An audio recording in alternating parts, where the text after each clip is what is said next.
मौका ले लिया था, इसलिए दोबारा सोचते हुए अर्जुन मेहरा ने अपना सिर खुजलाया और अनिच्छा से मान गया। ठीक है, बस ऊपरी तौर पर तुम हद पार नहीं कर सकते। इशिता का चेहरा खुशी से चमक उठा। उसने जोर से सिर हिलाया। उसने चुपके से अपनी मुट्ठियां भींच ली और दांत पीसते हुए कहा, अर्जुन मेहरा, क्या तुम्हें लगता है कि अब जब तुम बेहतरीन हो गए हो तो मुझे इसका पछतावा होगा? मैं तुम्हें बता दूं, मुझे पछतावा नहीं होगा। मेरा नसीब नंबर 1 शैडो गार्ड जैसा है, जिसे तुम जिंदगी भर अपना आदर्श मानोगे। उसके बाद दोनों ने एक समय तय किया और फिर अलग हो गए। अर्जुन वर्मा हवेली के पास से गुजरा और अचानक उसे प्रवेश द्वार पर कई आलीशान गाड़ियां खड़ी दिखी। पर्दे पर बिल्व नगरी के नमूने थे। जोशी अक्षर की कढ़ाई भी की गई है। उसे जोशी किजेन के कल जाने से पहले कहे गए कठोर शब्द याद आ गए। वर्मा हवेली में कदम रखते ही वो अपनी भौहें चढ़ाने से खुद को नहीं रोक पाया। वर्मा परिवार का बैठक कक्ष। तुम्हारा वर्मा परिवार बहुत बदमाशी करता है। मेरा बेटा इतना प्रतिभाशाली है, फिर भी तुम्हारे वर्मा परिवार ने उसके साथ बहुत बुरा व्यवहार किया। एक अधेड़ उम्र का आदमी जिसका चेहरा चौकोर था और जो गरिमा से भरा था, मेज पर ताली बजाकर चिल्लाया। चाय की मेज पर रखे चाय के कप उलटकर जमीन पर बिखर गए। लता किमिन ने अपनी गर्दन सिकोड़ ली और वर्मा युकियो के पीछे छिप गई। एक शब्द भी बोलने की हिम्मत नहीं जुटा पाई। उसके सामने जोशी परिवार के मुखिया जोशी लियांगपेंग है। वो बिलवा शहर के एक प्रमुख परिवार के मुखिया थे। वो अपने बेटे के लिए न्याय मांगने रातों रात वर्मा परिवार के पास पहुंच गए। वर्मा युकियो ने कठोर भाव से जवाब दिया, मेरी बेटी किससे शादी करती है, चाहे पत्नी के रूप में या रखेल के रूप में, ये हमारे वर्मा परिवार का मामला है। आपके बेटे का आचरण अभद्र है। मैं इस शादी से असहमत हूं और फिर भी आप जबरदस्ती कर रहे हैं। मेरे वर्मा परिवार में आकर मेज पर ताली बजाना और चाय के प्याले तोड़ना। आखिर कौन इतना ज्यादा धमका रहा है? वो भी उतना ही रौबदार था। ये सुनकर जोशी लियांगपेंग ने खुद को थोड़ा रोका और दांत पीसते हुए कहा, मुझे परवाह नहीं। मैं बस इतना जानता हूं कि आपका वर्मा परिवार आपकी बेटी की शादी मेरे जोशी परिवार के युवा स्वामी के साथ सहमत होने के बजाय एक रखेल के रूप में एक बेकार व्यक्ति से करवाना पसंद करेगा। ये मेरे जोशी परिवार का अपमान है। ये सुनकर वर्मा युकियो ने ठंडी सांस ली और तिरस्कार पूर्वक कहा, हमेशा उसे बेकार ही कहते रहते हैं। मेरी राय में तुम्हारा बेटा अर्जुन मेहरा के एक पैर के अंगूठे के बराबर भी नहीं हो सकता। एक औरत के लिए अर्जुन से मुकाबला करना, क्या तुम्हारा बेटा इसके लायक है? इस बेबाक आकलन से जोशी किजेन, जो वहां मौजूद भी था, गुस्से से जल उठा। वो गर्जा, तुम कहते हो कि मैं बेकार भी नहीं हूं? मेरा जोशी परिवार बिलवा शहर का एक प्रतिष्ठित परिवार है। अर्जुन मेहरा का क्या? मैं वायु पर्वत संप्रदाय का एक आंतरिक अनुयायी हूं। अर्जुन मेहरा का क्या? मैं शक्तिशाली हूं। अर्जुन मेहरा का क्या? उसकी तुलना मुझसे करना मेरा अपमान है। ये कहना कि मैं उससे कमतर हूं मेरे जोशी परिवार का अपमान है। जब वर्मा युकियो कुछ कहने ही वाला था, उसने देखा कि अर्जुन मेहरा अपने हाथ पीठ पीछे करके आराम से पास आ रहा है। उसकी आंखें चमक उठीं और उसके चेहरे पर तुरंत एक बड़ी मुस्कान आ गई। युवा स्वामी अर्जुन, नहीं दामाद जी, आप यहां क्यों आए हैं? लता किमिन ने भी तुरंत खुशी से भरा चेहरा दिखाया। मुस्कुराते हुए उसका हाथ थामते हुए उसका अभिवादन किया। तुमने नौकरों को क्यों नहीं बताया कि तुम आ रहे हो? जल्दी बैठो बैठो, जाओ जल्दी से स्वामी के अध्ययन कक्ष से अच्छी चाय ले आओ। उसने अर्जुन को बैठा दिया। उसकी नजर उसके अपने बेटे से भी ज्यादा सौहार्दपूर्ण थी। अर्जुन के आने पर वर्मा सिलिन का उदास चेहरा गुलाबी हो गया। वो उसके बगल में शर्माते हुए बैठ गई। उसने शर्माते हुए एक स्पिरिट फ्रूट उठाया और अर्जुन को दिया। लो, ये तुम्हारे लिए है। जब जोशी किजेन और उसके पिता आए, वर्मा परिवार के तीनों सदस्यों ने उनका स्वागत नहीं किया। लेकिन जैसे ही अर्जुन आया, उन तीनों ने बेहद स्वागतपूर्ण रवैया दिखाया। इस तीव्र विरोधाभास से जोशी किजिन इसे स्वीकार नहीं कर पाए और गुस्से से कांप उठे। अर्जुन मेहरा, आखिर अर्जुन ने तुम्हें क्या दिया? उसे समझ नहीं आया, सचमुच समझ नहीं आ रहा था।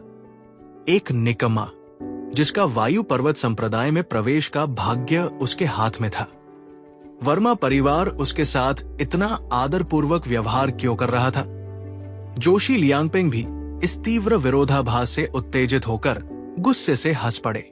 शुरू में हमारे परिवारों के बीच विवाह के बाद अगर आपकी बेटी अच्छा प्रदर्शन करती तो 1 साल बाद मैं अपने संबंधों का इस्तेमाल करके उसे वायु पर्वत संप्रदाय में एक बाहरी संप्रदाय की शिष्या के रूप में शामिल करने पर विचार कर सकता था। क्या आप जानते हैं इसका क्या मतलब है? इसका मतलब है कि आपकी बेटी ड्रैगन गेट को पार कर जाएगी, अब साधारण नहीं रहेगी और आपका वर्मा परिवार गौरव की ओर बढ़ेगा, हमेशा के लिए गौरवशाली बन जाएगा। लेकिन ये सब आपकी अज्ञानता ने नष्ट कर दिया। पिता और पुत्र की आवाज अर्जुन के कानों में गूंज रही थी। उसने अपने कान खोदे, कलम उठाई और एक कागज पर लिखा, तुम्हें दिखा दूं कि मैंने वर्मा परिवार को क्या दिया और तुम चुप हो जाओगे, है ना? जोशी किजेन ने अपनी बाहें पार करते हुए व्यंग्य किया। एक रीढ़ विहीन कूड़ा दामाद, वो क्या दे सकता है? बेकार की बकवास के अलावा कुछ नहीं। अर्जुन ने फिर कुछ नहीं कहा। उसने कलम उठाई और वर्मा सिलिन से कहा, क्या वर्मा परिवार के पास आत्मा की जड़ों का पता लगाने वाली कोई जादुई कलाकृति है? इसे जोशी परिवार के पिता पुत्र को दिखाऊं और उन्हें चुप करा दो। वर्मा सिलिन हिचकिचाई। ऐसी कलाकृति तो वर्मा परिवार के पास स्वाभाविक रूप से होगी, लेकिन मेरी आत्मा की जड़ का पता लगाना, उसके पास कोई उल्लेखनीय आत्मा की जड़ नहीं थी। सच कहूं तो वो सिर्फ एक प्रथम श्रेणी की आत्मा की जड़ थी। मीरा जितनी अच्छी भी नहीं, अन्यथा वो व्यावसायिक उपक्रमों पर ध्यान केंद्रित नहीं करती। युद्ध के रास्ते पर उसकी प्रतिभा वास्तव में कमजोर थी। उसकी आत्मा की जड़ का पता लगाना सार्वजनिक रूप से शर्मिंदगी की बात होगी, है ना? वर्मा युकियो ने याद दिलाया, दामाद, सिलिन की आत्मा की जड़ बहुत अच्छी नहीं है।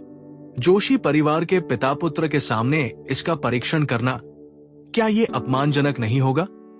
अर्जुन ने शांति से कहा, कोई बात नहीं, बस इसे आजमा कर देखो।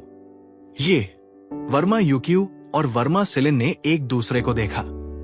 वे अर्जुन के इरादे से पूरी तरह भ्रमित थे, लेकिन अर्जुन के अनुरोध का विरोध न कर पाने के कारण वर्मा सिलिन ने खुद को संभाला और एक अपरिष्कृत जादुई कलाकृति को पहचान के लिए उठा लिया।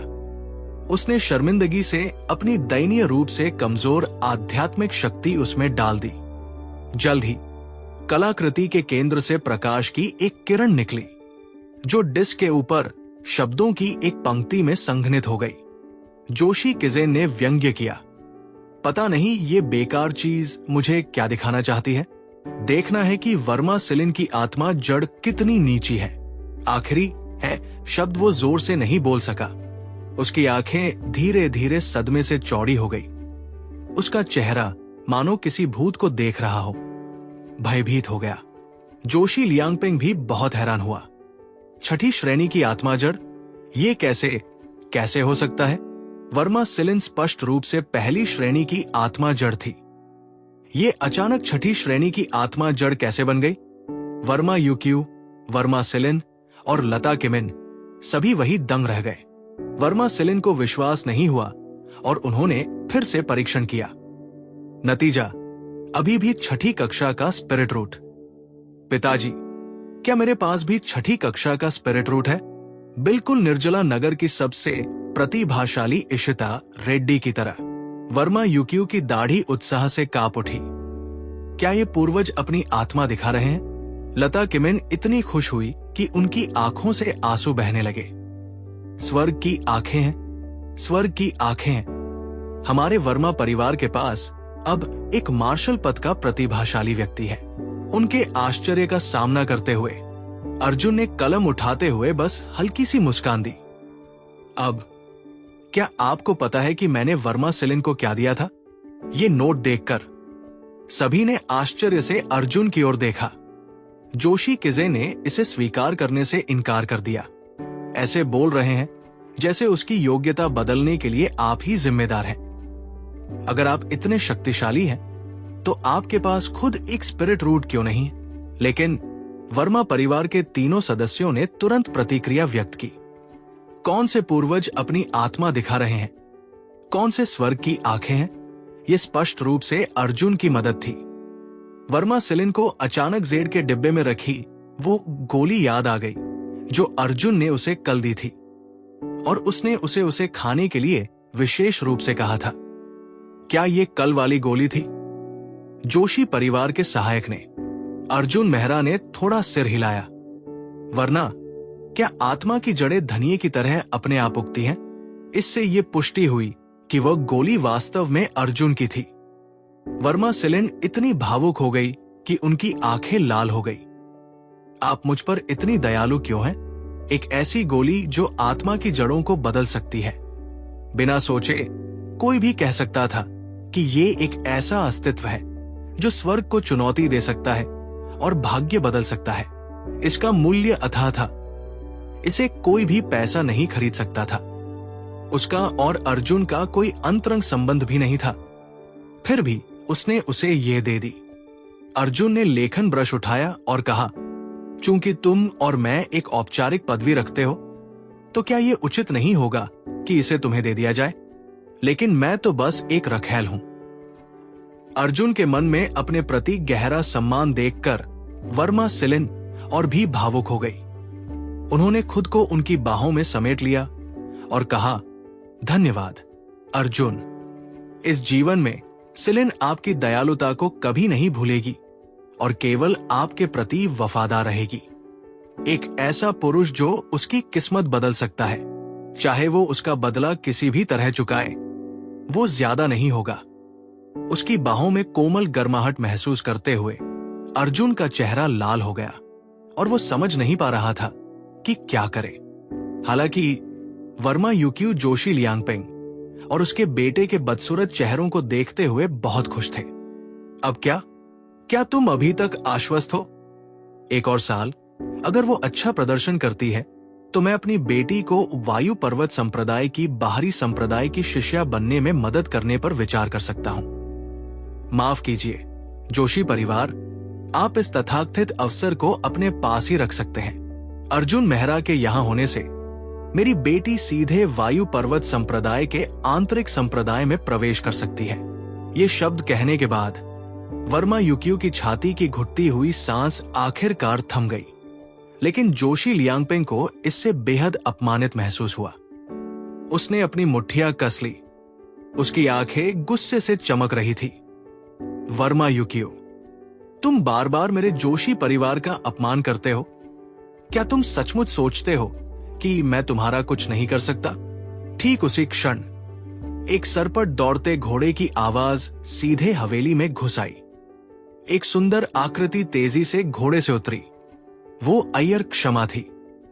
हॉल में लड़ाई के कोई निशान न देखकर उसने राहत की सांस ली। सौभाग्य से मैं समय पर पहुंच गई, अय्यर क्षमा ने कहा। जोशी लियांगपेंग ने कहा, भतीजी तुम बिल्कुल सही समय पर आई हो। ये वर्मा परिवार तो बिल्कुल ही अधर्मी है, तुम्हारे चाचा के परिवार को तो बिल्कुल भी नजरअंदाज करता है। क्या नगर स्वामी के अय्यर परिवार और जोशी परिवार के बीच इतना छिपा हुआ रिश्ता था? जोशी किजेन ने व्यंग्य किया, क्या तुम्हें लगता है कि मेरा परिवार और उनका परिवार चचेरे भाई बहन है? वरना तुम्हें क्या लगता है कि मेरे गुरु मुझे यहां निर्जला नगर क्यों लाए, बजाय इसके कि दूसरे शिष्यों को लाए? जाहिर है मेरी पहचान की वजह से ही निर्जला नगर में अभिनय करना आसान हो गया है। अय्यर क्षमा ने अपनी भौहें थोड़ी सिकोड़ी और कहा, चाचा क्या आपके और वर्मा परिवार के गुरु के बीच कोई गलतफहमी है? हालांकि वो छोटी थी, लेकिन महान सिद्धांतों को अच्छी तरह समझती थी। उसने सिर्फ अपने चाचा की बातों में आकर किसी का पक्ष नहीं लिया। जोशी लियांगपेंग ने कहा, गलतफहमी? वो बूढ़ा वर्मा यूक्यू अपनी बेटी की शादी मेरे बेटे से करने के बजाय एक निकम्मे आवारा आदमी से रखेल के तौर पर करना चाहता है। क्या ये अपमान नहीं है? मैं स्पष्टीकरण मांगने आई थी, लेकिन वो उस निकम्मे आदमी के साथ मेरा अपमान करता रहा। निकम्मे आदमी? अयर क्षमा हैरान लग रही थी। हालांकि वर्मा परिवार पीढ़ियों से एक प्रतिष्ठित परिवार रहा था, फिर भी वे अपनी इकलौती बेटी की शादी किसी और से उपपत्नी के रूप में क्यों करेंगे? उसने आंखें उठाकर देखा। उसने देखा कि वर्मा सिलिन किसी की बाहों में बैठा है, बस इतना कि उसका चेहरा ढक जाए। वो बुदबुदाए बिना नहीं रह सकी। दिन के उजाले में लोगों की नजरों से भी नहीं बच रही। उसने वर्मा युकियो की ओर देखा, हाथ जोड़े और कहा, वर्मा अंकल, आप क्या कहते हैं? वर्मा परिवार चाहे कितना भी प्रतिष्ठित क्यों न हो, निर्जला नगर के सबसे प्रतिष्ठित परिवारों में से एक था। हाल ही में वे तेजी से, मजबूत गति से आगे बढ़ रहे थे। उनसे शीर्ष परिवारों में से एक बनने की उम्मीद की जा रही थी। नगरपाल हवेली को अभी भी वो सम्मान दिखाना था जिसका वो हकदार था। वर्मा युकियो ने नाक भौं सिकोड़ी। मुझे और कुछ नहीं कहना, बस एक वाक्य। वर्मा परिवार अपनी बेटियों की शादी किससे करता है, इससे तुम्हारा कोई लेना देना नहीं है। ये बिल्कुल, वर्मा परिवार अपनी बेटी की शादी किससे करता है, इसकी तुम्हें परवाह क्यों है? अगर वो सड़क किनारे किसी भिखारी से भी शादी कर ले तो भी ये वर्मा परिवार की आजादी होगी। अगर वो जोशी परिवार में शादी नहीं करती तो क्या इसका मतलब ये है कि वो जोशी परिवार का अपमान कर रही है? चाचा का इस बात का हर्जाना मांगने आना बहुत ही ज्यादा दबंगई भरा था। शायद जोशी किजेन का गुस्सा निकालने के लिए आया था। अयर क्षमा ने जोशी किजेन की तरफ थोड़ी सी घृणा से देखा। किसी औरत का दिल न जीतना और फिर बड़ों को बीच बचाव के लिए कहना सच में हिम्मत की बात थी। हालांकि वो अपने चाचा के अभिमान की भी अवहेलना नहीं कर सकती थी। उसे हल्के से डांटना पड़ा। वर्मा परिवार के मालिक, मेरे चाचा का परिवार पीढ़ियों से एक प्रतिष्ठित परिवार रहा है जहां सम्मान सर्वोपरि है। अपनी बेटी की शादी तय करते समय आपको जोशी परिवार की भावनाओं का ध्यान रखना चाहिए। अगर आपकी बेटी ने जिस व्यक्ति से शादी की है वो सचमुच बहुत हीन है तो आपको जोशी परिवार को कुछ छूट देनी चाहिए। ये हल्की सी डांट उसके चाचा को कुछ सम्मान देने के लिए थी।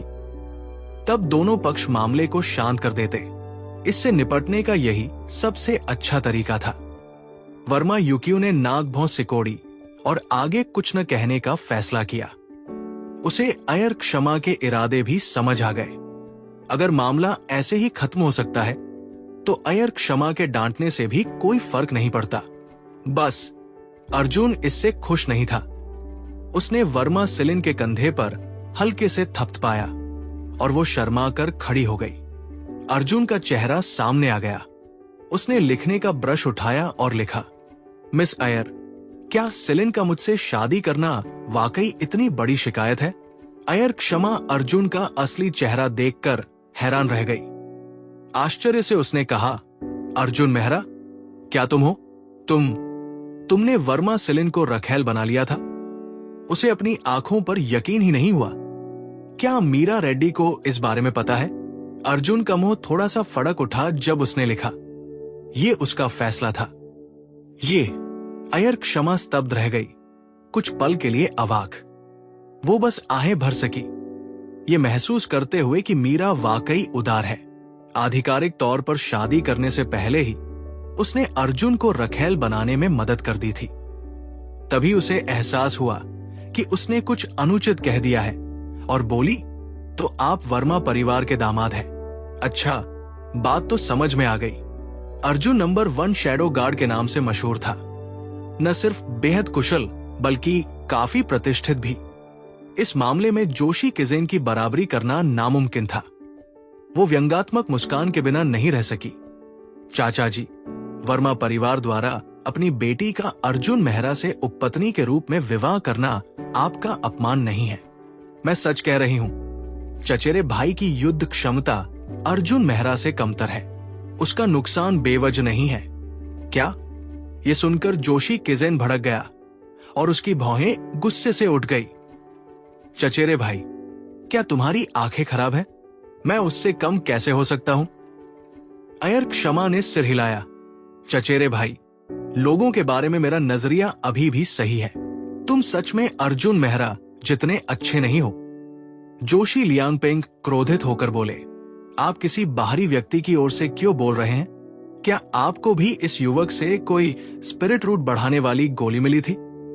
उसने अयर क्षमा को अपने और अपने बेटे की मदद के लिए बुलाया था। फिर भी उसने बात पलट दी और जोर देकर कहा कि उसका बेटा अर्जुन से कमतर है। एक गोली जो स्पिरिट रूट को बढ़ाती है। अयर क्षमा हैरान रह गए। क्या दुनिया में ऐसी स्वर्ग विरोधी स्पिरिट गोलियां होती हैं?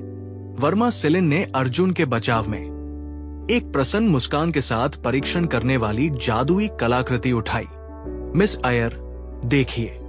जैसे ही प्रकाश हवा में फैला, अयर क्षमा की सुंदर आंखें आश्चर्य से चौड़ी हो गई। छठी श्रेणी की स्पिरिट रूट? इससे पहले निर्जला नगर में एकमात्र छठी श्रेणी की स्पिरिट रूट इशिता रेड्डी की थी, शहर में सबसे ऊंची। अब वर्मा सिलिन ने भी छठी श्रेणी की स्पिरिट रूट के रूप में परीक्षण किया। नहीं, अगर उसके पास ऐसी कोई आत्मा जड़ होती तो सबको बहुत पहले ही पता चल जाता। रुको, एक गोली जो आत्मा जड़ को बढ़ाती है। उसकी नजर अर्जुन मेहरा पर पड़ी और जैसे ही उसने हल्के से निगला, उसकी नजरें इच्छा से भर गई। नगर स्वामी का आगमन। अर्जुन मेहरा ने बिना किसी हिचकिचाहट के अपना सिर हिलाया और लिखा, ज्यादा मत सोचो, सिर्फ 2 गोलियां हैं। एक मीरा को दी गई थी और एक सिलिन को। यह सुनकर अयर क्षमा बहुत निराश हुई। कमजोर आत्मा जड़ वाले 2 लोगों को दिव्य प्रतिभाओं में बदलने में सक्षम होना, अगर उसे एक मिल भी जाती तो क्या उसे 8वीं कक्षा या यहां तक कि महान 9वीं कक्षा बनने का मौका नहीं मिलता? उसने जल्दी से अपनी गलती छिपाई, गला साफ किया और कहा, तुमने गलत समझा। मैंने अपनी दोस्त की तरफ से पूछा था। वैसे ये दोस्त इशिता रेड्डी है। हाँ, ये इशिता है। उसके बारे में सोचते हुए अयर क्षमा को फिर से इशिता के लिए दुख का एहसास हुआ। इशिता, क्या तुम्हें पता है तुमने कितना बेतुका फैसला किया? अतीत की तो बात ही छोड़ो, इस तरह की भाग्य बदलने वाली अमर गोली मूल रूप से इशिता की हो सकती थी। उसकी क्षमताएं आसमान छू जाती, दुनिया में एक अनोखा अस्तित्व बन जाती। लेकिन अब इसका फायदा मीरा और उसकी अच्छी बहन को हुआ है। दुर्भाग्य से पछतावे के लिए बहुत देर हो चुकी है। जब उसने फिर से जोशी किजेन की ओर देखा तो वो अवाक होकर बोली, चचेरे भाई, सिर्फ इसी आधार पर तुम अर्जुन मेहरा से कैसे मुकाबला कर सकते हो?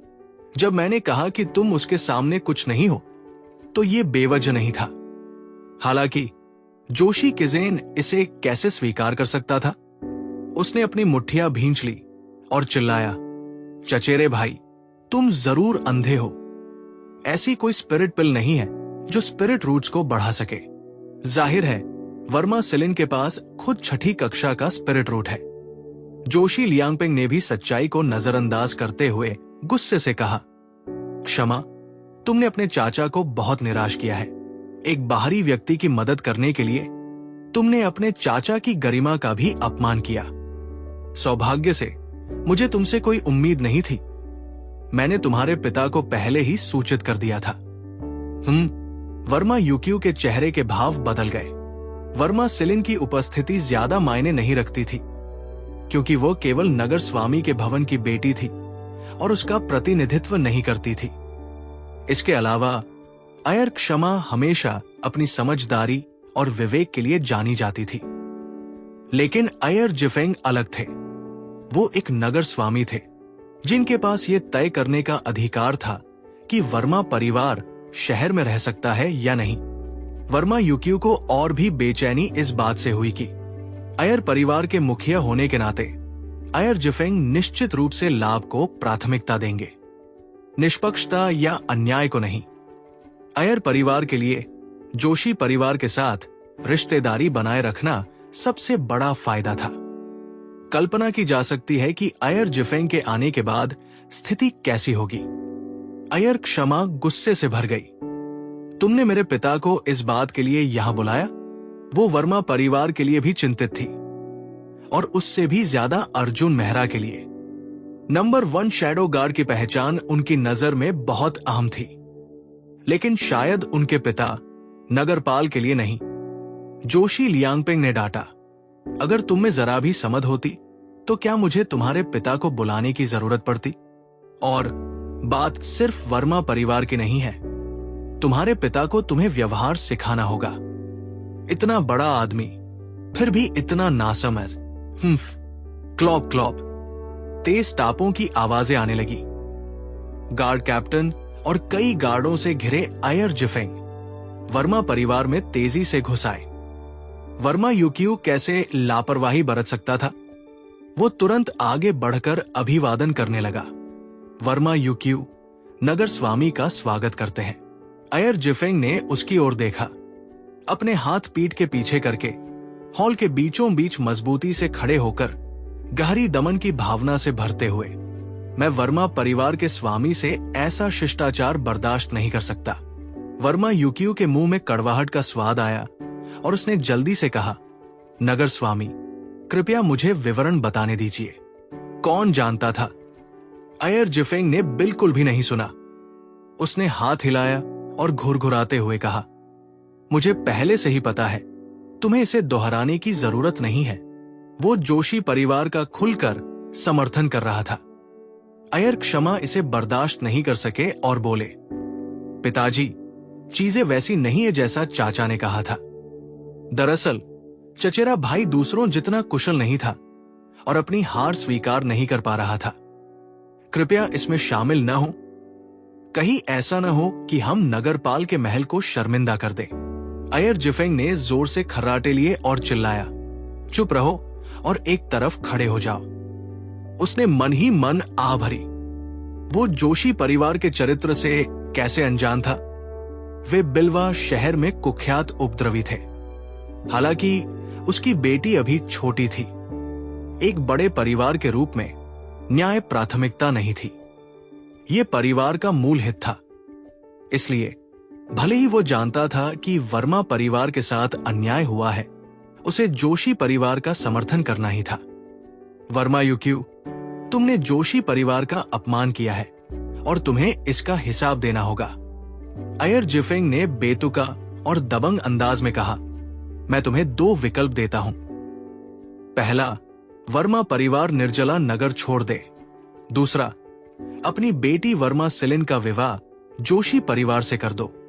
किसी एक को चुन लो तो ये मामला सुलझ जाएगा, वरना तुम्हें नगरपाल के महल की चाल समझनी चाहिए। वर्मा यूकियो के चेहरे पर बेहद भद्दा भाव था। नगरपाल के महल की चाल से वे वर्मा परिवार को आसानी से बर्बाद कर सकते थे। लता किमिन का चेहरा भी पीला पड़ गया। हालांकि दंपति निराश नहीं हुए। वर्मा परिवार को आखिरकार अच्छी किस्मत मिली। एक 3 सितारा आत्मा गुरु के साथ उनका रिश्ता बन गया। क्या वे इस अपार अवसर को छोड़ देंगे? सपने देखते रहो।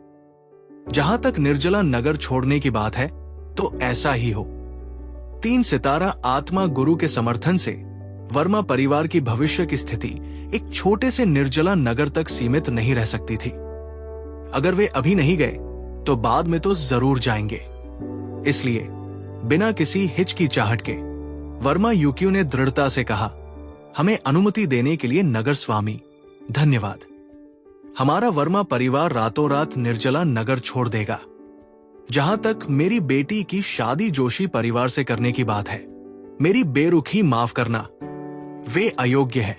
मेरी बेटी इस जन्म में सिर्फ अर्जुन मेहरा से ही शादी करेगी। अगर वो रखेल भी होगी तो भी वो जोशी परिवार की मुख्य पत्नी बनने का साहस नहीं करेगी।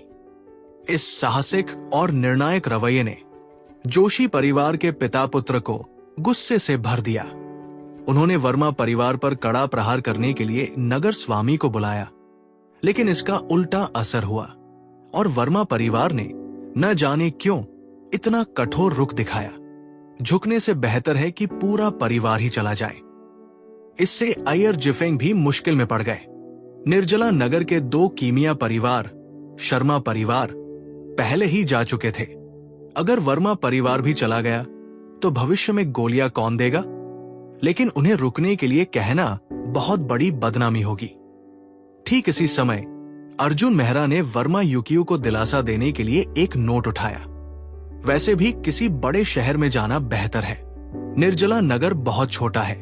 चूंकि वर्मा परिवार का उससे विवाह हुआ था, इसलिए स्वाभाविक रूप से वो भविष्य में और ज्यादा मदद करेगा। वर्मा परिवार को हर तरह की महंगी गोलियां बेचने के लिए दी जाएंगी। निर्जला नगर में महंगी गोलियों की मांग बड़े शहरों के मुकाबले कम थी। अयर जिफेंग, जो पहले से ही दुविधा में था, ने अर्जुन को बोलते देखा और तुरंत उस पर अपना गुस्सा निकालते हुए जोर से कहा, क्या तुम अर्जुन मेहरा हो? वही जो परेशानी खड़ी कर रहा है? इसे पकड़ो।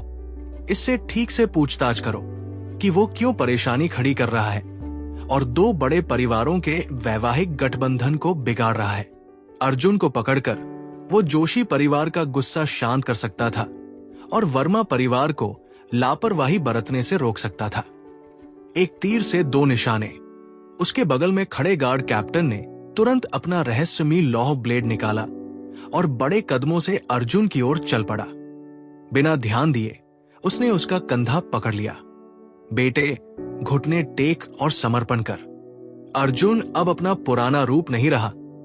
फाउंडेशन एस्टेब्लिशमेंट थर्ड लेयर के साथ वो ऐसे अधिकार को नजरअंदाज कर सकता था। उसने अपना शरीर थोड़ा हिलाया और उसकी आध्यात्मिक शक्ति के बल ने गार्ड कैप्टन को पीछे धकेल दिया। गार्ड कैप्टन ने उसे गुस्से से घूरा। तुम्हें इतनी हिम्मत है कि तुम विरोध कर सको। जैसे ही उसने अर्जुन के चेहरे को करीब से देखा, उसकी आंखें चौड़ी हो गई। जैसे ही वो अंदर आया, उसे अर्जुन का चेहरा जाना पहचाना लगा। करीब से देखने पर उसे अचानक याद आया कि वो कौन था। क्या ये वही नहीं था जो ब्लड बैड पैलेस के सदस्यों को मारने के बाद सिटी लॉर्ड मैशन के स्पिरिट पॉन्ड में नवी श्रेणी की आध्यात्मिक जड़ से 2 घंटे साधना करने आया था? लता अय्यर ने उसे कई बार शहर में ढूंढा था। जाने से पहले उसने सिटी लॉर्ड मैशन को खास तौर पर निर्देश दिया था कि नवी श्रेणी की आध्यात्मिक जड़ वाले व्यक्ति की गतिविधियों पर कड़ी नजर रखी जाए और अगर वो मिल जाए तो अय्यर परिवार को सूचित किया जाए, क्योंकि उसे बहुत पुण्य मिलेगा। इस वजह से सिटी लॉर्ड ने शहर के सभी सैनिकों को तैनात कर दिया था और हर जगह उसकी तलाश करवाई थी। लेकिन ये भूसे के ढेर में सुई ढूंढने जैसा था और वे उसे कभी नहीं ढूंढ पाए। उसे क्या पता था कि ये नौवीं श्रेणी की आध्यात्मिक जड़ उसके ठीक सामने थी। पापा, आप कितने अजीब हैं। गार्ड कैप्टन सदमे में ठिठक गया। अयर जिफेंग का चेहरा काला पड़ गया। क्या तुम तो बुरी तरह डर गए हो? एक इंसान को भी नहीं पकड़ सकते? गार्ड कैप्टन गहरे सदमे में था। अभी भी सदमे से बाहर नहीं आ पा रहा था। अयर जिफेंग गुस्से में आ गया, आगे बढ़ा और गार्ड कैप्टन को एक तरफ धकेल दिया। बेकार। उसने खुद अर्जुन मेहरा को पकड़ने के लिए हाथ बढ़ाया। गार्ड कैप्टन आखिरकार सदमे से बाहर आया और अयर जिफेंग की बदतमीजी देखकर बुरी तरह डर गया। यही वो नवी कक्षा की आध्यात्मिक जड़ थी जिसकी लता अयर बेसब्री से तलाश कर रही थी। अगर एक बाल भी नुकसान पहुंचा तो लता अयर न तो अयर जिफेंग को छोड़ेगी और न ही अयर परिवार को। उसने जल्दी से अयर जिफेंग का हाथ पकड़ लिया, उसे थाम लिया और जोर से चिल्लाया, नगरपाल। नहीं, वो तो। जैसे ही वो उसे बताने वाला था, उसे एहसास हुआ कि नवी कक्षा के आध्यात्मिक मूल की पहचान एक अति गोपनीय रहस्य है और उसे लीक नहीं किया जाना चाहिए। अयर जिफेंग गुस्से से लाल हो गया। उसने गार्ड कैप्टन को इतनी जोर से थप्पड़ मारा कि वो जमीन पर गिर पड़ा और चिल्लाया, आज तुम्हें क्या हो गया है? गलत दवा ले ली है? गार्ड कैप्टन के मुंह के कोने पर खून दिखाई दिया, लेकिन उसने दर्द की परवाह न करते हुए जल्दी से उठकर उसके पास दौड़ा और फुसफुसाया, नगरपाल, यही वो लड़का है जिसने उस दिन ब्लड बैड पैलेस का इनाम लिया था। अयर जिफेंग ने भौहें चढ़ाई। कौन सा ब्लड बैड पैलेस का इनाम? रुको, हिस। उसने अचानक चौंकते हुए एक तेज सांस ली। क्या तुम कह रहे हो कि वो वही 9 है? ये महसूस करते हुए कि उसने लगभग राज खोल ही दिया है, उसने जल्दी से अपना मुंह बंद कर लिया, अपनी आवाज धीमी कर ली और हल्के से कांपते हुए पूछा, क्या तुम्हें यकीन है कि तुमने उसे कोई और नहीं समझ लिया? गार्ड कैप्टन ने कहा, अगर मैं गलत हूं नगरपाल, तो तुम मेरी आंखें निकाल सकते हो। ये सचमुच वही था। अय्यर जिफेंग बहुत खुश हुआ। यही वो व्यक्ति था जिसे लता अय्यर ढूंढ रही थी। जाने से पहले उसने अय्यर जिफेंग को निर्देश दिया था कि वो किसी भी कीमत पर नवी श्रेणी का आध्यात्मिक मूल खोज निकाले। अगर वो मिल जाता तो अय्यर परिवार को वायु पर्वत संप्रदाय के आंतरिक शिष्य के रूप में जगह मिल जाती। जब उसने अर्जुन की ओर फिर से देखा तो उसकी पिछली उग्रता का कोई निशान नहीं था। मुस्कुराते हुए उसके खुरदुरे हाथ आपस में रगड़ खा रहे थे। युवा गुरु अर्जुन, तुम सचमुच प्रतिभाशाली हो। मैं लंबे समय से तुम्हारा प्रशंसक रहा हूं। आज तुम्हें व्यक्तिगत रूप से देखकर तुम्हारी प्रतिष्ठा सचमुच इसके योग्य है। सभा में अचानक सन्नाटा छा गया। गार्ड कैप्टन की आंखें खुली की खुली रह गई।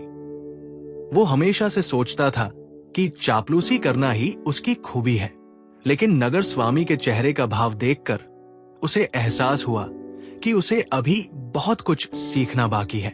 अय्यर क्षमा की सुंदर आंखें भी चौड़ी हो गई। उसका सिर सवालों से भरा हुआ था। अपने आमतौर पर गरिमामय और कठोर पिता को अचानक किसी की चापलूसी करते देख वो बुदबुदाए बिना नहीं रह सकी।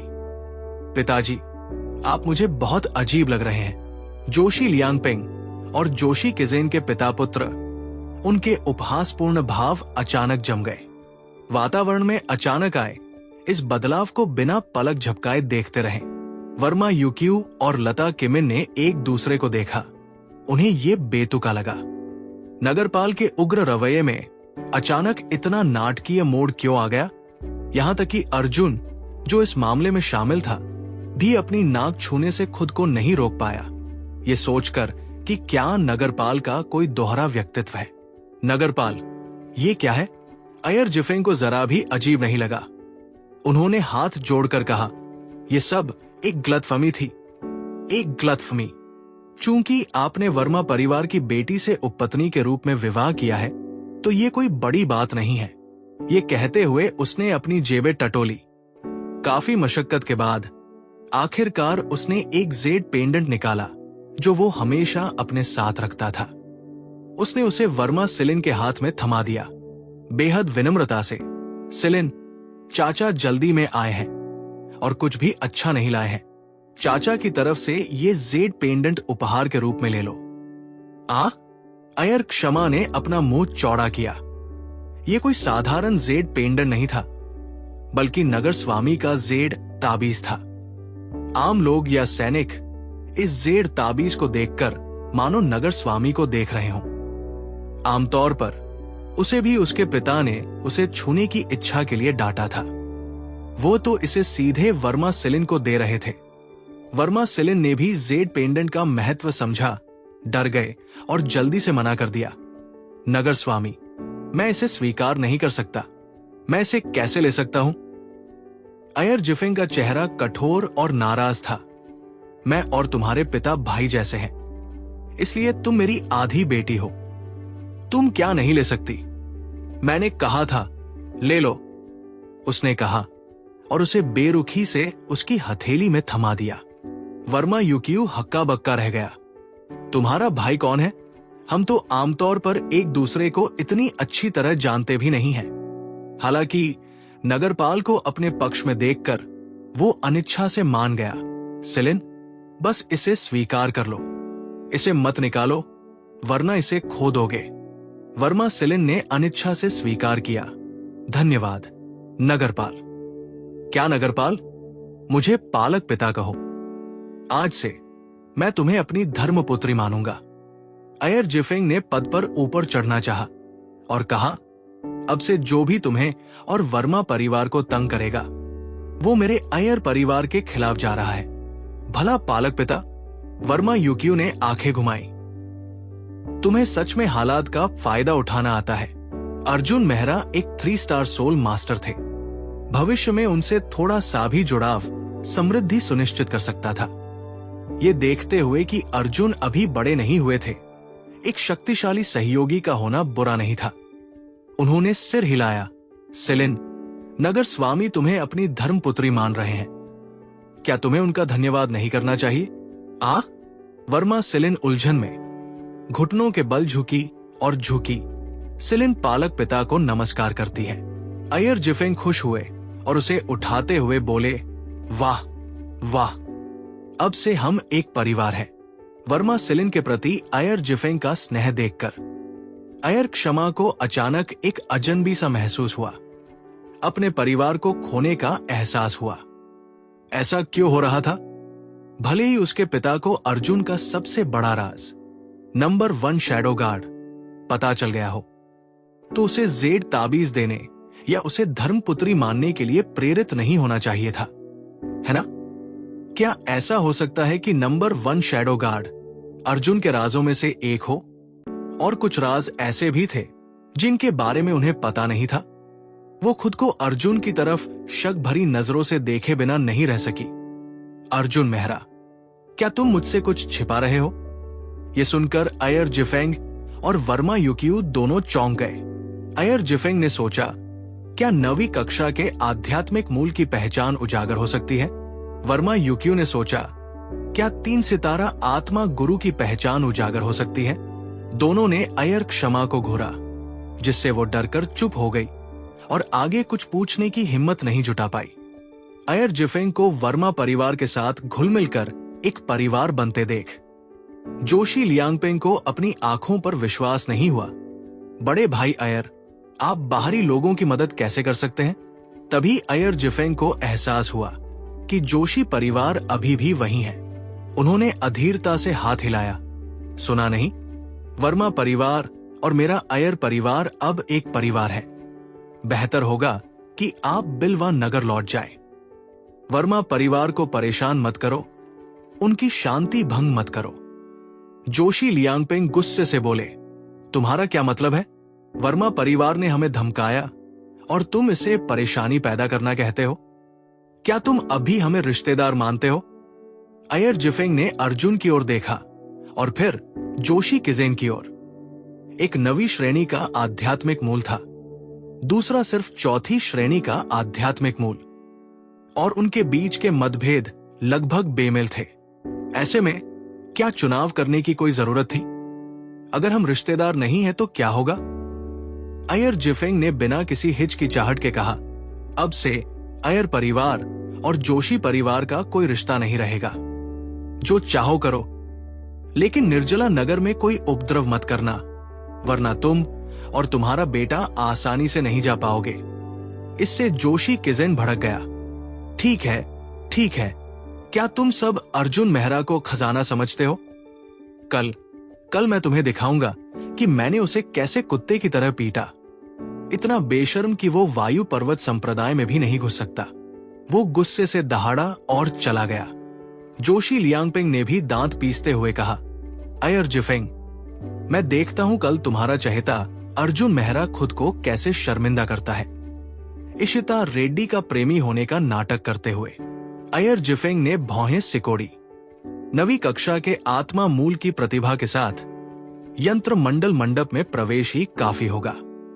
वायु पर्वत संप्रदाय में प्रवेश करना स्वाभाविक रूप से कोई समस्या नहीं होगी। समस्या ये थी कि एल्डरली प्रताप कृतज्ञता के भाव से विमुख लग रहे थे। उन्होंने अर्जुन मेहरा की परीक्षा लेने के लिए वरिष्ठ शिष्य जोशी किजेन को भेजा। एक वर्षों से वायु पर्वत संप्रदाय में साधनारत था, जबकि दूसरे ने अभी अभी अपनी पहचान बनाई थी। प्रतियोगिता का परिणाम अनुमानित था। उन्होंने कहा, युवा गुरु अर्जुन, क्या आपको मेरी सहायता की आवश्यकता है? जरूरत पड़ने पर वो स्वयं वायु पर्वत संप्रदाय जाकर 9वीं कक्षा के आत्मा मूल की खबर लता अयर को आमने सामने सुनाते, लेकिन बार बार आने जाने से बहुत समय बर्बाद होता। आपके इस दयालु प्रस्ताव के लिए धन्यवाद नगरपाल, लेकिन मैं इसे स्वयं आजमाना चाहूंगा। भटकते ड्रैगन पाम की पहली परत प्राप्त करने के बाद वो आत्मविश्वास से भर गया। धीरे धीरे सभी तितर बितर हो गए। अपने पिता के साथ हवेली लौटते हुए अय्यर क्षमा ने देखा कि वो लगातार आहें भर रहे थे। अय्यर क्षमा ने उलझन में पूछा, पिताजी, क्या आपके मन में कुछ है? क्या ये जोशी परिवार के बारे में है? अय्यर जिफेंग ने उसकी ओर देखा, फिर गहरी आह भरी। ये तुम्हारे बारे में है। मैं अय्यर क्षमा हतप्रभ थी।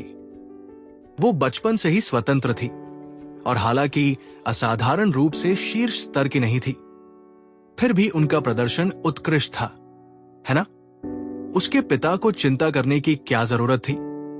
मुझे क्या हो गया है? अय्यर क्षमा ने उलझन में पूछा। अय्यर जिफेंग ने लगाम खींची। अय्यर क्षमा के चेहरे और शरीर को घूरते हुए और गहरी सांस लेते हुए, क्या तुम वर्मा सिलिन से भी बदतर हो?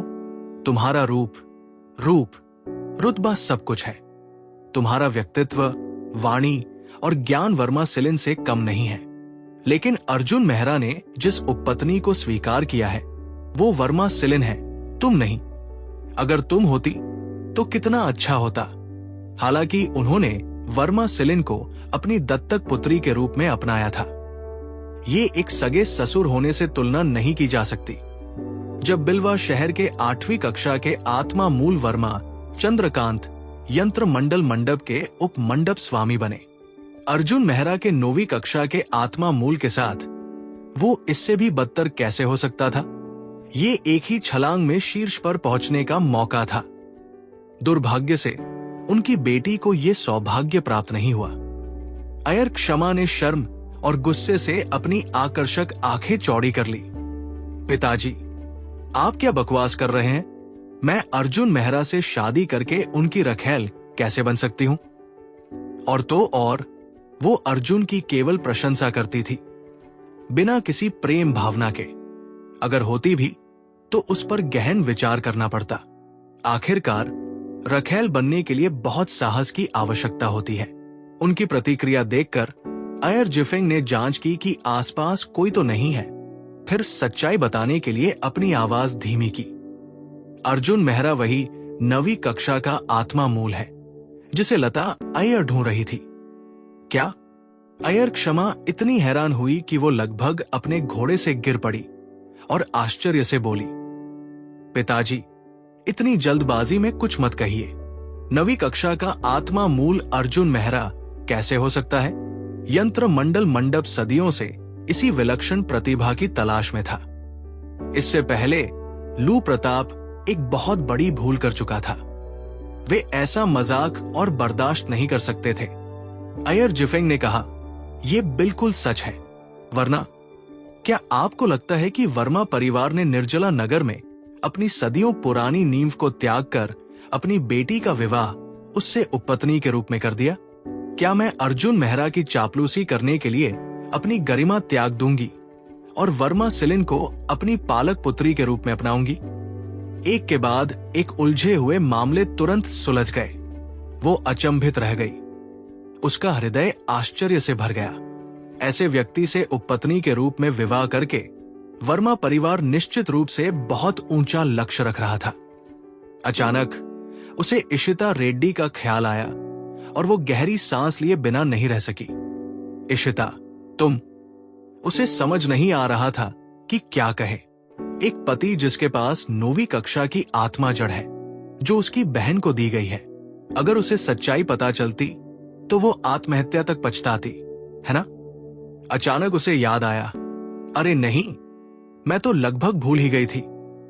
इशिता ने नंबर 1 शैडो गार्ड और अर्जुन मेहरा से मिलने का इंतजाम कर लिया है। उसने अपना घोड़ा घुमाया और रेड्डी परिवार की तरफ दौड़ी। अय्यर जिफेंग ने भौहें चढ़ाई। उन पर नजर रखना। दोनों निर्जला नगर की शान है। उन्हें लड़ने मत देना। किसी एक को भी हारना निर्जला नगर के लिए नुकसानदेह होगा। अय्यर क्षमा ने अपने होंठ फड़फड़ाए, ये सोचकर कि अर्जुन मेहरा निर्जला नगर छोड़ने वाला है। अब इसे छिपाने की कोई जरूरत नहीं है।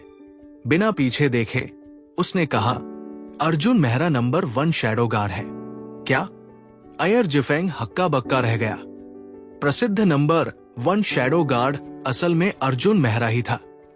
लेकिन आगे सोचने पर बात समझ में आई, वरना इतना प्रभावशाली व्यक्तित्व अचानक कैसे उभर सकता है। रेड्डी परिवार। अर्जुन मेहरा अभी लौटा ही था कि उसने मीरा रेड्डी को उसे हर जगह ढूंढते देखा। तुम कहाँ थे? मेरी बहन तुम्हें कब से ढूंढ रही है। अर्जुन ने आश्चर्य से पूछा। मुझे ढूंढ रही हो? मीरा ने कहा, हाँ, वो चाहती भी है कि मैं भी साथ चलूं। वो काफी बेचैन लग रही है, लेकिन मुझे नहीं पता क्यों। ओह, तभी अर्जुन को याद आया। उस सुबह ड्रैगनराइजिंग पथ पर इशिता रेड्डी ने नंबर 1 शैडो गार्ड खुद को रेड्डी परिवार के पिछवाड़े आने के लिए कहा। अब समय आ गया था। उसने कहा कि ये किसी ऐसे व्यक्ति को कुछ साबित करने के लिए था जिसे वो नापसंद करती थी। अब वो उसे बड़ी बेचैनी से ढूंढ रही थी। ये सुनकर अर्जुन का माथा ठनका। इस औरत को क्या हो गया है? क्या मैंने उसे किसी तरह नाराज कर दिया है? क्या यही तो मुझे सालों से ठुकराती रही है? मैंने उसे नापसंद भी नहीं किया, फिर भी वो मुझे पहले नापसंद करने लगी। बिल्कुल हैरान करने वाला। मीरा ने आग्रह किया, मांगना बंद करो, कुछ अच्छा पहनो और जल्दी करो। अर्जुन ने सिर हिलाया। वो घर में गया, अपनी पोशाक बदली, नंबर 1 शैडो गार्ड का मुखौटा पहना और चुपचाप अकेला आगे बढ़ गया। वो इशिता रेड्डी को गर्व से सिर ऊंचा करके घूमने का मौका नहीं देगा। काफी देर तक इंतजार करने के बाद मीरा अर्जुन को न देखकर बस पैर पटकती रही और खुद आगे बढ़ गई। रेड्डी परिवार का पिछवाड़ा, तालाब के किनारे, विलों के पेड़ के नीचे। अय्यर क्षमा, जो समय पर पहुंच गई थी, ने समझाया, इशिता, ये सब बंद करो, वरना। इशिता ने उसे अजीब तरह से देखा। या क्या? या अर्जुन मेहरा शर्मिंदा हो जाएगा, है ना? मैंने देखा कि तुम अर्जुन के बारे में सोचने लगी हो। क्या ऐसा हो सकता है कि तुम भी मेरी बहन की तरह उससे प्यार करने लगी हो? अय्यर क्षमा अवाक रह गई। वो उसे शर्मिंदा होने से बचाना चाहती थी, क्योंकि number 1 shadow guard Arjun Mehra था। लेकिन बहुत देर हो चुकी थी। अर्जुन नंबर 1 शैडो गार्ड बनकर पहले ही आ चुका था। उसे देखकर इशिता घबरा गई। तुम आ गए। अर्जुन ने बेपरवाही से बगल में खड़े होकर थोड़ा सिर हिलाया। थोड़ी देर बाद मीरा हाफती हुई दौड़ी आई और माफी मांगी।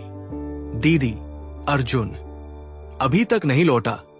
वो अर्जुन के लिए बस एक बहाना ही ढूंढ पा रही थी। इशिता बहुत निराश हुई। उसे अपनी संतुष्टि के लिए अर्जुन के सामने नंबर 1 शैडो गार्ड के साथ अपने रिश्ते का प्रदर्शन करना था। दीदी, ये सज्जन कौन है? मीरा ने अजीब से मुखौटे वाले नंबर 1 शैडो गार्ड को देखकर आश्चर्य से पूछा। इशिता चौंक गई। अर्जुन का न आना ठीक था। वो मीरा को संदेश सुनाने देगी। इशिता नंबर 1 शैडो गार्ड के पास गई, उसका हाथ पकड़े और उसके कंधे से लगकर बोली, दीदी, मैं तुम्हें मिलवाती हूं। ये नंबर 1 शैडो गार्ड है और तुमने हमारा रिश्ता देखा है। मीरा हैरान और भावुक हो गई। ये मशहूर नंबर 1 शैडो गार्ड है। फिर उसने सच्ची प्रशंसा व्यक्त की। बहन, तुम कितनी भाग्यशाली हो कि इतने उत्कृष्ट प्रतिभाशाली व्यक्ति से जुड़ी हो। उसके साथ मुझे राहत मिली है, इशिता ने गर्व से कहा।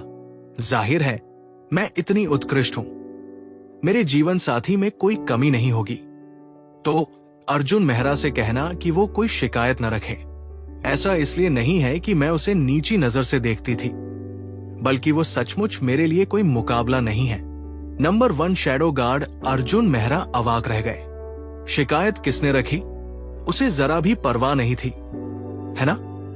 अय्यर क्षमा ने अर्जुन की तरफ देखा, इशिता के लिए शर्मिंदा होकर। अर्जुन मेहरा का हाथ पकड़कर ये कहना कि अर्जुन खुद का नहीं है। हे भगवान, अगर सच्चाई सामने आ गई तो तुम इतनी शर्मिंदा हो जाओगी कि मर जाना चाहोगी। और वैसे भी अर्जुन मेहरा के पास 9वीं कक्षा का एक स्पिरिट रूट है। असल में कौन किसका नहीं हो सकता। मीरा अब समझ गई थी कि इशिता अर्जुन के सामने दिखावा कर रही थी। उसने मन ही मन सोचा, शुक्र है अर्जुन नहीं आया, वरना ये स्थिति उसे बहुत दुख पहुंचाती, है ना? प्रतिद्वंद्वी बैठक का एक दृश्य जल्दी ही खत्म हो गया, क्योंकि अर्जुन मेहरा नहीं आया। इशिता रेड्डी को ऐसा लगा जैसे उसने रुई के तकिए पर मुक्का मार दिया हो। वो पूरी रात करवटें बदलती रही, सो नहीं पाई। अगले दिन तक एक चिड़िया सुबह के कोहरे में उड़कर रेड्डी परिवार के पास आ गई। सब चौंक कर जाग गए और तुरंत उठ गए। उन्हें पता था अर्जुन मेहरा की किस्मत का फैसला करने वाला दिन आ गया था। द्वंद्व युद्ध। अर्जुन मेहरा के लिए पूरी रात नींद से वंचित रही। वो करवट बदलकर बिस्तर से उठ गया। नहा धोकर वो शांति से मुख्य हॉल में गया। रेड्डी महेश, इशिता रेड्डी और मीरा रेड्डी जैसे परिवार के मुख्य सदस्य सभी मौजूद थे। ली प्रताप थके हुए भाव से बैठा था। कई दिनों तक नौस्तरीय आध्यात्मिक मूल की खोज में असफल रहने के बाद उसके पास मीरा और इशिता को वायु पर्वत संप्रदाय में वापस लाने के अलावा कोई विकल्प नहीं था। बेशक वो अर्जुन मेहरा से किया अपना वादा नहीं भूला था। आज वो अर्जुन को एक मौका देगा। जब तक अर्जुन जोशी किजेन, जिसे ली प्रताप ने व्यक्तिगत रूप से प्रशिक्षित किया था कि 10 चालों का सामना कर सकता है, वो उसे संप्रदाय में वापस ले जाएगा। अर्जुन का शांत स्वभाव देखकर उसने चाय की एक घूंट ली और कहा, क्या तुम्हें विश्वास है? अगर नहीं तो अभी भी हार मानने का समय है। मुक्के और लात अंधे होते हैं। ये गारंटी देना मुश्किल है कि जोशी किजेन आपको स्पैरिंग के दौरान चोट नहीं पहुंचाएगा। अर्जुन ने ली प्रताप के बगल में जोशी किजेन की ओर देखा, जिसकी आंखें तेज थी। शांत भाव से उसने लिखा, बड़े ली को रिपोर्ट करते हुए, इस कनिष्ठ में आत्मविश्वास है। उसका जवाब ऐसा था। ली प्रताप को कोई आश्चर्य नहीं हुआ और उसने धीरे से आह भरी। जोशी किजेन को उसने व्यक्तिगत रूप से प्रशिक्षित किया था, इसलिए वो जोशी किजेन की ताकत को किसी और से बेहतर जानता था। हालांकि दोनों ही फाउंडेशन स्थापना के चौथे स्तर पर थे, फिर भी स्वयं द्वारा प्राप्त अनुभव और तकनीकें उसके जैसे बड़े स्तर के व्यक्ति द्वारा सिखाई गई तकनीकों से बेहतर कभी नहीं हो सकती। इसके अलावा अर्जुन केवल फाउंडेशन स्थापना के तीसरे स्तर पर था। फाउंडेशन स्थापना के क्षेत्र में एक स्तर का अंतर भी महत्वपूर्ण था। वो समझ नहीं पा रहा था कि अर्जुन के जीतने की कितनी संभावना थी, लेकिन चूंकि अर्जुन हार मानने को तैयार नहीं था, उसे कोशिश करने देना बेहतर हो सकता था। आखिरकार ज्यादा से ज्यादा 10 चालें ही तो हैं। चूंकि ऐसा ही है तो तुम दोनों तैयारी करो। जोशी किजेन इसी पल का इंतजार कर रहा था और हॉल के बीचों बीच आ गया। आंखों में मजाकिया चमक लिए उसने कहा, तुम इन दिनों उछल कूद कर रहे हो। क्या तुमने आज के बारे में कभी सोचा? बाद में अपनी पूरी ताकत दिखा देना, वरना मुझे चिंता है कि तुम एक चाल भी नहीं झेल पाओगे। ये शब्द सुनकर मीरा का कलेजा मुंह को आ गया। उसके चेहरे पर गहरी चिंता और अफसोस की झलक थी। उस दिन दुकान पर उसने जोशी किजेन को अच्छी तरह क्यों नहीं समझाया?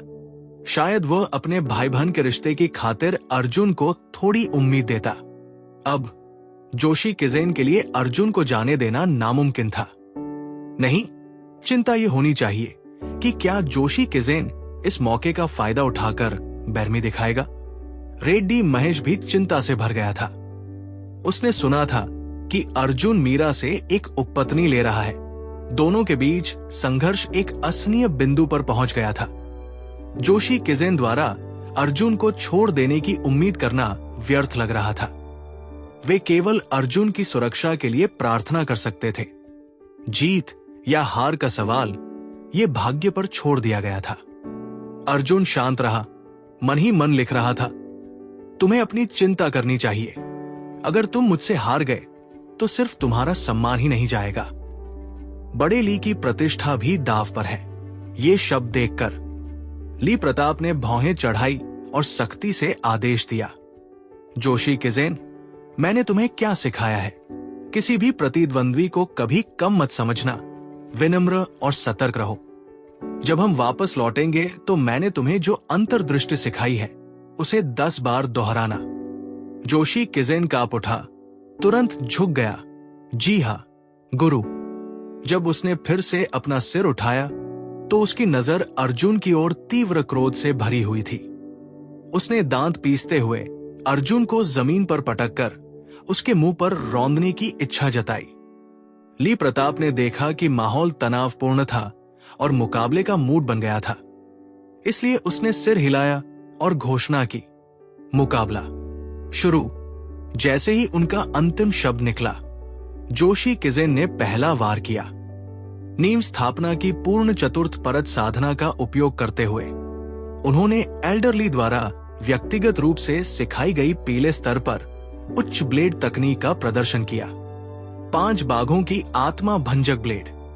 उनकी आध्यात्मिक शक्ति के सहयोग से सुनहरे ब्लेड की सतह से दृश्यमान तलवार क्यों निकली, एक विशाल शक्ति जो सोने को काटने और पत्थरों को तोड़ने में सक्षम थी। दूर से भी रेड्डी महेश को ब्लेड क्यू से ठंडक महसूस हुई। उनके भीतर घबराहट भर गई। उन्हें डर था कि अर्जुन उस ब्लेड का सामना नहीं कर पाएगा। मीरा के छोटे छोटे हाथ आपस में कसकर जकड़े हुए थे। परिश्रम से उसकी उंगलियां सफेद पड़ गई और उसके गुलाबी होंठ अत्यधिक चिंता से भींचे हुए थे। ली प्रताप ने जोशी किजेन की चाल से प्रसन्न होकर थोड़ा सिर हिलाया। ये जोशी किजेन की पूरी शक्ति वाली चाल थी। ऐसा लग रहा था कि वो अर्जुन को मूल्यांकन में पास होने का कोई मौका नहीं देना चाहता था। अगर अर्जुन पहली ही चाल में असफल हो गया तो इसका मतलब था कि वो वायु पर्वत संप्रदाय में प्रवेश की बात भी नहीं कर सकता था, है ना? जोशी किजेन भी ठंडे स्वर में मुस्कुराया। अर्जुन मेहरा, तुम वहां खड़े क्यों हो और हिले भी नहीं? क्या तुम डरे हुए हो? उसने देखा कि अर्जुन का जवाब देने का कोई इरादा नहीं था। इसके बजाय अर्जुन अभी भी अपने हाथ पीठ के पीछे रखे हुए था और बहुत शांत दिख रहा था। उसके पास एक और नोट लिखने का भी समय था। क्या यह तुम्हारा पूरी ताकत से प्रहार है? मेरी अपेक्षा से कहीं कमजोर। अर्जुन के विचार से वायु पर्वत शिखर के शिष्य का पूरी ताकत से प्रहार बहुत शक्तिशाली होना चाहिए, लेकिन तुलनात्मक रूप से यह ड्रैगनराइजिंग पथ के नंदन लियोन जितना भी शक्तिशाली नहीं था। नंदन लियोन केवल फाउंडेशन स्थापना तृतीय स्तर पर था। जोशी किजेन गुस्से से हंसा, बकवास कर रहे हो। बड़ी बड़ी बातें करने से पहले मेरी तलवार ले लो। अर्जुन ने सिर हिलाया। बिना किसी हिचकिचाहट के उसने अस्थायी रूप से तैयार की गई जंग लगी लोहे की तलवार निकाली। बिना किसी डर के आगे बढ़ते हुए उसने सीधे हमले का सामना किया। उत्तर की ओर 7 तारे। उसने सोचा, इतनी ताकत के खिलाफ भटकते ड्रैगन पाम का इस्तेमाल करना बेकार होगा। खड़खड़ाहट। जैसे ही दोनों हथियार आपस में टकराए, एक हथियार कई कदम पीछे हट गया। ये देखकर कि वो कौन था, सभी को अपनी आंखों पर विश्वास नहीं हुआ। आश्चर्यजनक रूप से जोशी किजेन ही लड़खड़ाते हुए पीछे हट गया। लड़खड़ाते हुए रेड्डी महेश और मीरा दोनों चौंक गए, फिर खुश दिखे। इशिता भी हैरान थी, बुदबुदाते हुए, ये कैसे संभव है? एक नींव स्थापना तीसरी परत चौथी परत को पीछे धकेल रही है। ली प्रताप भी हैरान दिखे। उसका चेहरा काला पड़ गया और वह चिल्लाया, जोशी किजेन, अपना काम ठीक से करो। अगर वो सचमुच अर्जुन से हार गया तो गुरु के रूप में उसके लिए भी ये शुभ संकेत नहीं होगा। जोशी किजेन एक पल के लिए स्तब्ध रह गया, फिर दांत पीसते हुए गरजा, मैं तो बस लापरवाह था। क्या तुम सच में सोचते हो कि तुम ताकतवर हो? ये कहते हुए उसने फिर से सुनहरा ब्लेड घुमाया। अर्जुन ने शांति से हमले का सामना करने के लिए अपनी तलवार चलाई। उसकी परिष्कृत तलवारबाजी में 7 तारा तलवार जुए की अधिकतम शक्ति दिखाई दे रही थी। इसके विपरीत जोशी किजेन ने स्पष्ट रूप से 5 बाघों की आत्मा भंजक तलवार को पूरी तरह से नहीं समझा था। अर्जुन के लिए यह खामियों से भरा था। एक और मुठभेड़ के बाद उसने जोशी किजेन को एक बार फिर पीछे हटने पर मजबूर कर दिया। उसे इतना कमजोर देखकर अर्जुन का एक हाथ लिखने के लिए भी खाली था। जमीन पर स्याही से अक्षरों की एक पंक्ति बन गई। ब्लेड तकनीक में सटीकता की कमी है। इसके साथ ही जोशी किजेन ने एक और वार किया और वो घबराकर चकमा देने लगा। उसी समय अर्जुन ने फिर से अपना ब्रश घुमाया। गति बहुत धीमी है, शक्ति अपर्याप्त है, आधार अस्थिर है। एक अद्भुत युद्ध सत्र हुआ जिसने सभी को अचंभित कर दिया। अर्जुन ने अपनी तलवार आसानी से चलाई, जोशी किजेन को लगातार पीछे धकेलते हुए। इस बीच उसका दूसरा हाथ कभी कभी आलोचना भी कर रहा था, मानो कोई गुरु किसी उच्च पद पर आसीन होकर अपने शिष्य को निर्देश दे रहा हो। कौन किसका मूल्यांकन कर रहा था? सभी को एक अजीब सी बेतुकी सी अनुभूति हुई। लता अय्यर की हताशा। 10वीं चाल के लिए अर्जुन मेहरा ने लापरवाही से अपनी तलवार जोशी किजेन के गले पर तान दी। तलवार की तीखी नोक उसकी त्वचा में चुभ गई, जिससे लाल रंग का एक निशान उभर आया। उसने अपना सिर हिलाया और उदासीनता से अंतिम टिप्पणी लिखी। संक्षेप में, यह सिर्फ एक दिखावा है, निराशाजनक। जो उसने सोचा था कि उसके लिए एक परीक्षा और द्वंद्व होगा, अंततः वो उस दबाव से कम तीव्र निकला जो उपवेदी गुरु ने शुरू में उस पर डाला था। पूरी भीड़ एकदम खामोश थी। जमीन पर पड़े 8 पात्रों को घूरते हुए वे घबराहट से निगलने से खुद को रोक नहीं पाए। वे सहमत थे कि अर्जुन मेहरा जोशी किजेन की 10 चालों का सामना कर लेगा, लेकिन अंत में जोशी किजेन ही था जो अर्जुन की 10 चालों का बमुश्किल सामना कर पाया और उसकी बेइज्जती हुई।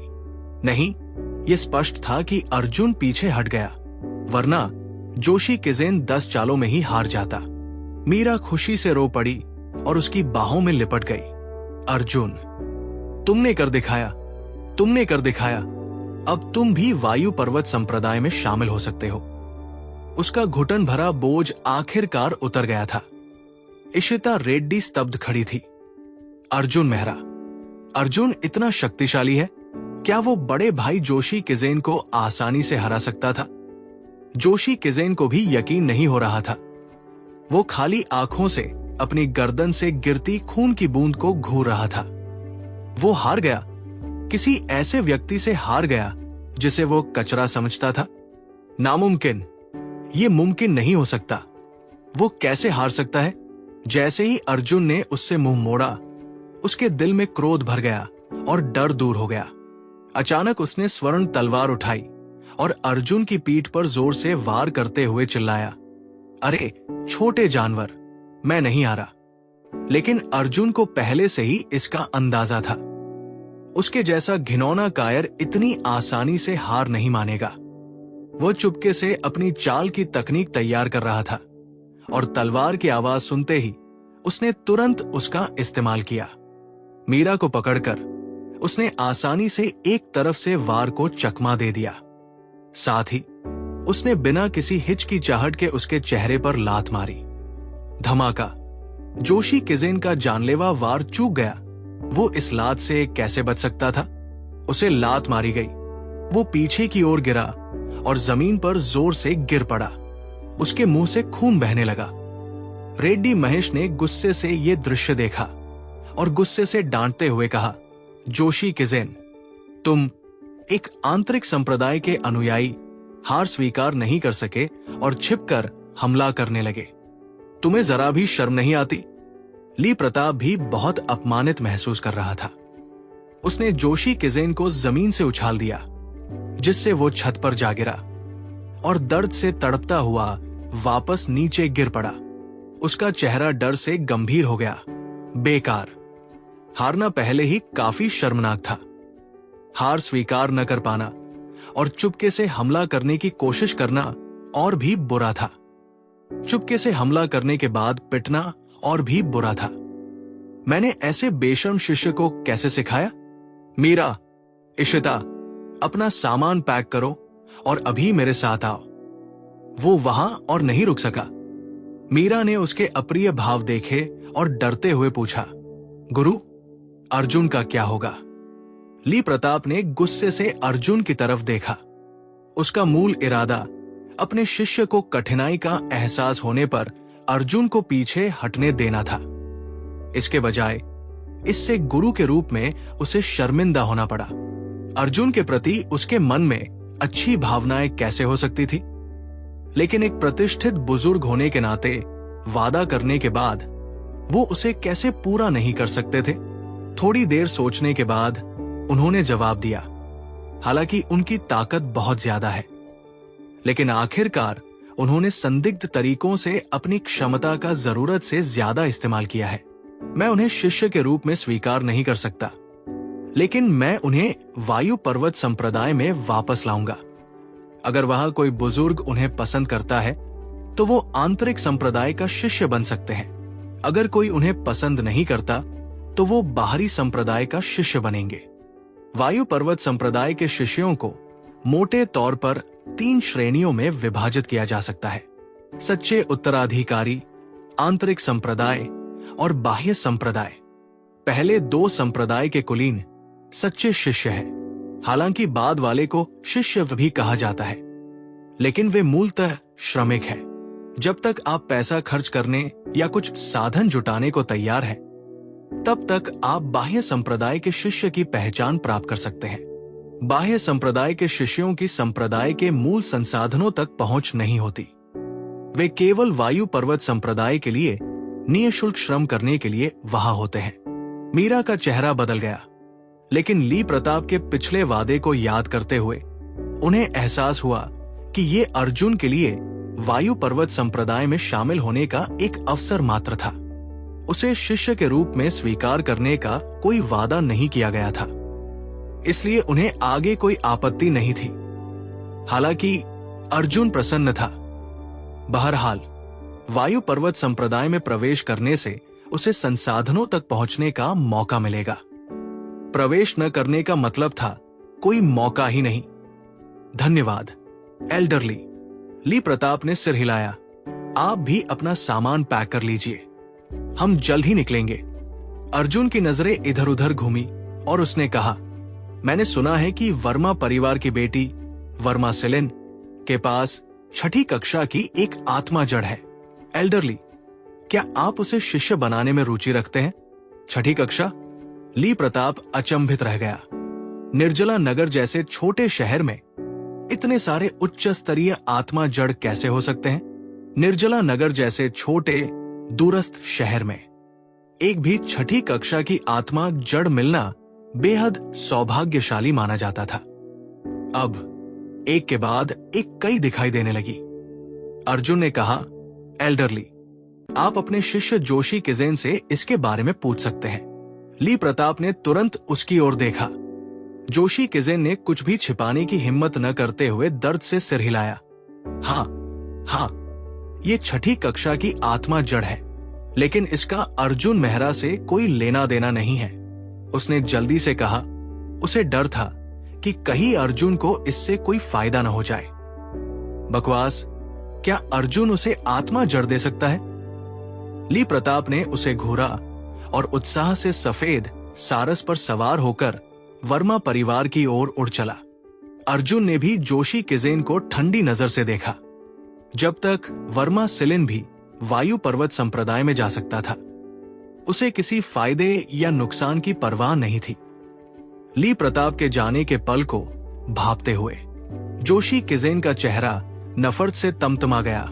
दांत पीसते हुए, अर्जुन मेहरा, आज के अपमान का बदला मैं वायु पर्वत संप्रदाय को 100 गुना दूंगा। वायु पर्वत संप्रदाय में एक बाह्य संप्रदाय के शिष्य के रूप में तुम मेरी दया पर रहोगे। एक आंतरिक संप्रदाय के शिष्य, अर्जुन ने उदासीनता से उत्तर दिया। जब हम वहां पहुंचेंगे तब देखेंगे। उसे बिल्कुल भी विश्वास नहीं था कि उसके पास वास्तव में कोई आध्यात्मिक जड़ नहीं है, और भी उसे विश्वास नहीं था कि वायु पर्वत संप्रदाय के इतने सारे बुजुर्गों में से कोई भी उसकी कीमत नहीं पहचानेगा।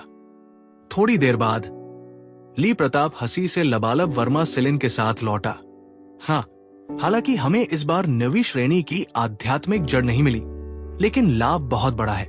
2 6ठी श्रेणी की आध्यात्मिक जड़ और एक 7वीं श्रेणी की आध्यात्मिक जड़।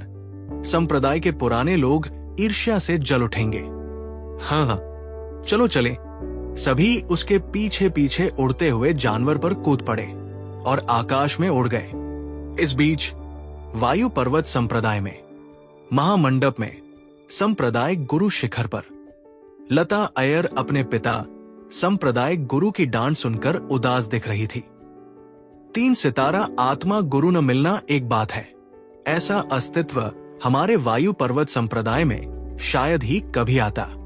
अगर मिल भी जाए तो बेकार होगा। लेकिन आप ड्रैगन राइजिंग पथ के उस सर्वोच्च प्रतिभाशाली व्यक्ति को भी नहीं ढूंढ पाए। वो तो नंदन लियून को पहले ही हरा चुका है। क्या आपको इसका मतलब नहीं पता? ठीक है, अगर आप उस सर्वोच्च प्रतिभाशाली व्यक्ति को नहीं ढूंढ पाए तो कोई बात नहीं, लेकिन आप उस 9 स्तरीय आध्यात्मिक मूल को कैसे नहीं ढूंढ पाए जिससे आप एक बार मिले थे? वायु पर्वत संप्रदाय गुरु इतने क्रोधित हुए कि उनकी छाती धड़क उठी। उसके माथे पर हाथ फेरते हुए उन्होंने विलाप किया, आपने हमारे वायु पर्वत संप्रदाय के लिए ये सभी महान अवसर गवा दिए। क्या आप आराम की बहुत आदी हो गई है? जाओ, चौक पर नए शिष्यों का अभिवादन करो, तुम ये काम संभाल लोगी। लता अय्यर लाल आंखों से विशाल हॉल से बाहर चली गई। बेहद दुखी, उन्होंने ढूंढने की पूरी कोशिश की थी, लेकिन नवश्रेणी आध्यात्मिक मूल लुकाछिपी खेल रहा था। उसे ढूंढना नामुमकिन सा लग रहा था। इसी वजह से उन्हें सजा दी जा रही थी। नए शिष्यों का स्वागत करने का कठिन काम सौंपा गया था। धिक्कार है नवश्रेणी आध्यात्मिक मूल पर, उन्होंने दांत पीसते हुए कहा। यह सब तुम्हारा ही दोष है। अगर मैं तुम्हें ढूंढने न जाती तो मैं फिर कभी निर्जला नगर न जाती। त्रितारा आत्मा गुरु और परम प्रतिभाशाली को न चूकती, न डांटती, न सजा